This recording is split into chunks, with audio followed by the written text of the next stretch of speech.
let's go over to the States. Time's progressing already. Jared Anderson got a decision over Charles Martin. Go on, Alex. You look geared up to talk about this one. Oh yeah, man. Listen, when I saw Charles Martin was the late replacement, I said, "This is it. We really gonna see what we got here with this great American heavyweight." I was definitely one person that was 100%. Jared Anderson. I think he could, compete with a top 15 heavyweights, maybe even top 10. Charles Martin was a great test. Even though everyone talks about, what kind of champion he was, how he became champion, what's happened when he stepped up. But I believe he's been getting better and better, even at his advanced age. And that's what we always want to see with these fighters, right? So when it came to this fight, it was geared in, and Jared, man, offensively, he's exactly what I thought he was. He has really good speed. You can see he hurts people with his power. He never had Charles, really like out, but he was definitely causing Charles to stay on that back foot to try to reset him constantly because could not stand in the kitchen with Jared. Um, Defensively, however, I think, another thing that was clear as day, like the Savannah Marshall clearly winning, was Jared Anderson just keeps on leaning back. He just has this terrible tendency to lean back. And you saw Charles Martin round 5 at the end of the fight was landing hard, clean left hands. And just watching the fight, you can just round by round, you said, man, if this was this guy, if this was an Usyk, if this was a Joseph Parker, imagine Tyson Fury, Deontay Wilder, he's out. He would be out. So definitely hope he's able to progress, fix this issue. But if you watch his last few fights, it's a constant habit. Can he ever break it? The future will will be the best teller. But Jared Anderson, one of the best heavyweights to come up through the U.S. system since probably Deontay Wilder, and I foresee him being more skilled. However, with that big flaw, I'm very worried, and hopefully he gets a couple more fights and can just keep progressing to get better. Yeah, yeah.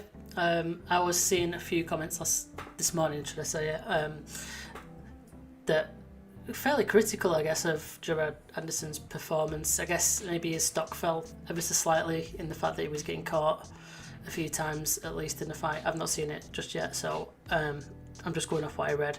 Josh, what have you got to add to that one? No, I agree with everything Alex said there.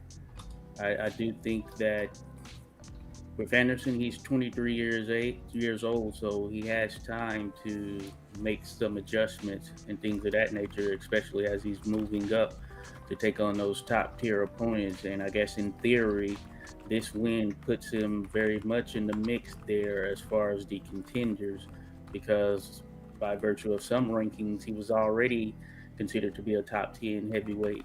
Now, some of that may have been a bit premature, but from a trajectory standpoint, I could understand why that may have been the case. But I do think the situation on defense is very glaring, and you could tell throughout the contest that it's something that he is naturally doing. It's like second nature for him. Him trying to actually bob and weave punches, pulling back, keeping his head up, and kind of just jerking his head back. He wasn't using his arms or anything of that nature to block any of those shots. He just seems to just have that fully ingrained in him that he is going to actually try and bob a shot by actually moving. And of course, with Charles Martin being a little bit bigger, a little bit longer, he was able to catch him. And it's not like Martin has any blazing speed or anything of that nature, because Anderson was the speedier fighter, the lighter fighter, and he could move very well. But yeah, I think that's the biggest takeaway in terms of what Alex was mentioning as well. How and will, and if so, when will Jared Anderson fix that defensive flaw that has worked thus far for him in the pro ranks? And it worked for him last night, but had that been another heavyweight with more pop, then it could have been a different story. But that being said, outside of those issues, he showed that he is a heavyweight to be aware of, someone to watch, and someone who has that potential for championship title status. So we'll see what he does when he goes back into the lab here, and it'll be interesting to see who his next opponent is as well, because he's now fought someone who was a former world champion, albeit he picked it up via the other fighter, his opponent being injured. But that being said, Martin, of course, had the better resume, had been in there with more of the top guys in the division. So Anderson showed that he can be on that level. It's just a matter of the adjustments he makes here moving forward. Mm-hmm. Yeah, it's definitely a step up, and obviously that's what he's got to do to keep progressing and become one of the main guys in the division, as a lot of Americans are hoping for and expecting, I guess. It'd be quite interesting to see what comes next and how he continues to progress.